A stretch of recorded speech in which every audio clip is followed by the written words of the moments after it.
नमस्कार दोस्तों, तो कैसे हैं आप। मैं संजय गुप्ता। दोस्तों, इस जीवन में बहुत सारी ऐसी घटनाएं होती हैं, ऐसी बहुत सारी बातें होती हैं, लेकिन हमें जीवन में हरदम कुछ ना कुछ सीखते रहना चाहिए। यह सीखने का नाम ही तो जिंदगी है। दोस्तों, आइए एक बहुत ही छोटी सी कहानी, यह कहानी हमें जीवन में बहुत कुछ सिखाना चाहती है। इसे अंत तक जरूर सुनिएगा। एक वन प्रदेश में एक बहुत बड़ा तालाब था। हर प्रकार के जीवों के लिए उसमें पर्याप्त भोजन होने के कारण वहां अनेक प्रकार के जीव, पक्षी, मछलियां, कछुए और केकड़े वहां रहते थे। पास में ही एक बगुला रहता था और जिसे परिश्रम करना बिल्कुल भी अच्छा नहीं लगता था। मछलियां पकड़ने के लिए मेहनत तो करनी ही पड़ती है, लेकिन वह उसे बहुत ज्यादा खलती थी। उसे लगता था मुझे मेहनत ना करना पड़े, इसलिए आलस्य के मारे वह प्रायः ही भूखा रहता था। एक टांग पर खड़ा रहकर यही सोचता था कि आखिर क्या उपाय किया जाए कि बिना हाथ पैर हिलाए ही भोजन मिलता रहे और मुझे ज्यादा मेहनत ना करनी पड़े। एक दिन उसे एक उपाय सूझा और वह उसे आजमाने के लिए बैठ गया। वह बगुला तालाब के किनारे खड़ा हो गया और आंखों से आंसू बहाकर तेजी से रोने लगा। तभी एक केकड़े ने उसे देखा और वह केकड़ा उस बगुले के पास आया और उससे पूछा कि बगुला भैया, क्या बात है? भोजन करने के लिए आप मछलियों का शिकार करने के बजाय आप खड़े खड़े रो रहे हो, क्यों आंसू बहा रहे हो? जाओ शिकार करो। बगुले ने जोर से हिचकी ली और उस केकड़े को उसने कहा कि बेटा, मैंने बहुत मछलियों का शिकार किया, अब मैं यह पाप नहीं करूंगा, मैं ऐसे कार्य नहीं करूंगा। मेरी आत्मा जाग उठी है, इसलिए मैं निकट आई मछलियों को भी नहीं पकड़ रहा हूं। तुम तो देख ही रहे हो ना। केकड़ा बोला कि भैया, शिकार नहीं करोगे, कुछ खाओगे नहीं तो कितने दिन ऐसा चलेगा? तुम ऐसे में तो मर जाओगे। बगुले ने एक बार फिर से उस केकड़े को कहा कि मेरा मर ही जाना अच्छा है, ऐसे जीवन का नष्ट होना ही अच्छा है। वैसे भी हम सबको जल्दी ही मरना है। मुझे अभी ज्ञात हुआ है कि शीघ्र ही यहां 12 वर्षों का लंबा सूखा पड़ेगा। बगुले ने जैसे ही केकड़े को बताया, यह बात उसे एक त्रिकालदर्शी महात्मा ने बताई है, जिसकी भविष्यवाणी कभी गलत नहीं होती। और यह सारी चीजें उस बगुले ने केकड़े को अच्छे से समझाया। तभी केकड़ा जाकर वहां से सभी को बताया। तालाब में जितने भी वहां मछलियां थी, कछुए थे, सभी को उसने बताया कि कैसे बगुले ने बलिदान व भक्ति का मार्ग अपना लिया है और लंबे समय तक यहां सूखा पड़ने वाला है।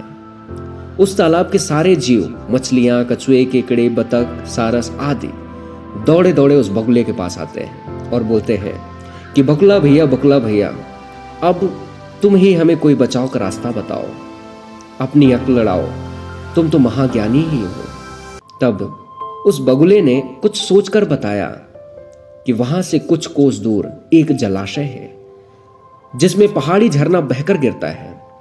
वह कभी नहीं सूखता। यदि जलाशय के पास सब जीव वहां चले जाएं, तो बचाव हो सकता है, सभी बच सकते हैं। तभी उस तालाब के सारे जीव, मछलियां, कछुए, केकड़े, बतख, सारस आदि, उन्होंने यह कहा कि आखिर वहां तक जाया कैसे जाए, कैसे हम वहां तक पहुंच सकते हैं। तभी बगुले ने यह समस्या भी सुलझा दी। उसने कहा कि मैं तुम्हें एक एक करके अपने पीठ पर बैठाकर वहां तक पहुंचाऊंगा, क्योंकि अब मेरा सारा शेष जीवन दूसरों की सेवा करने में ही मैं गुजारूंगा। तभी सारे जीव खुशी से गदगद होकर उस बगुला के जय जयकारे के नारे लगाए। अब बगुला के खुशी का ठिकाना ही न रहा। उसने सोचा कि मेरी यह तकनीक काम कर गई। वह रोज अब एक जीव को अपने पीठ पर बैठा कर ले जाता और कुछ दूर ले जाकर एक चट्टान के पास उन्हें पटक पटक कर मार डालता और खा जाता। कभी मूड हुआ तो उस बगुले ने 2 फेरे भी दिन में लगा देते और 2 जीवों को एक दिन में चट कर खा जाता।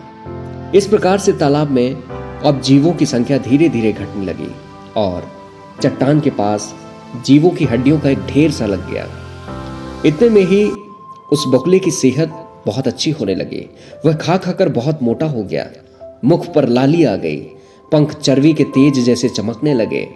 उसे देखकर दूसरे जीव कहते कि देखो, दूसरों की सेवा का फल इस बगुले के शरीर पर पड़ रहा है। वह जो बगुला था मन ही मन खूब हंसता। वह सोचता कि देखो, दुनिया में कैसे कैसे मूर्ख जीव पड़े हुए हैं जो सबका विश्वास कर लेते हैं। ऐसे मूर्खों की दुनिया में थोड़ी सी चालाकी से काम लिया जाए तो मजे ही मजे हैं। अब मैं बिना हाथ पैर हिलाए खूब बढ़िया आराम से खा रहा हूँ, आराम से दावत उड़ा रहा हूँ। बहुत दिनों तक यही चलता रहा और एक दिन केकड़े ने बगुले से कहा कि भैया, तुमने सारे जीवों को यहां से वहां पहुंचा दिए, लेकिन मेरी बारी अभी तक नहीं आई। तब उस बगुले ने कहा कि चल बेटा, आज तेरा ही नंबर है, आजा मेरी पीठ पर बैठ जा। केकड़ा खुश होकर बगुले की पीठ पर जाकर बैठ गया और जब वह चट्टान के निकट पहुंचा तो उसने देखा कि हड्डियों का पहाड़ वहां लगा हुआ है और केकड़े का माथा टनका। वह हकलाया और हड्डियों का ढेर कैसा है यह उस बगुले से पूछा और यह पूछा कि जलाशय कितनी दूर है। तब उस बगुले ने जोर जोर से हंसा और बोला, मूर्ख, वहां कोई जलाशय नहीं है। मैं एक एक कर अपनी पीठ पर बैठाकर इन जीवों को लाता हूं और खा जाता हूं। आज तो तेरी बारी है और तू तो आज गया। अब केकड़ा सारी बात समझ गया था। वह हिम्मत नहीं हारा और तुरंत अपने पंजों को आगे बढ़ाकर उस दुष्ट बगुले की गर्दन दबा दी और तब तक उस केकड़े ने उस बगुले की गर्दन दबाए रखी जब तक उसके प्राण पखेरु न हो गए। और फिर केकड़ा बगुले का कटा सिर लेकर तालाब के पास लौटा और सारे जीवों को सच्चाई बता दी कि कैसे वह दुष्ट बगुला उन्हें धोखा देता रहा। दोस्तों, यह एक छोटी सी कहानी आज के इस कलयुग में बहुत बड़ी सीख देती है कि किसी की भी बातों पर आंख मूंद कर विश्वास नहीं करना चाहिए, खास तौर पर अपने दुश्मन की। मुसीबत में हमेशा धीरज व बुद्धिमानी से ही कार्य करना चाहिए। दोस्तों, अगर यह कहानी आपको अच्छी लगी हो तो बहुत बहुत शुक्रिया। ऐसी ही और भी कहानियां सुनने के लिए हमारे इस चैनल को सब्सक्राइब करें। शुक्रिया।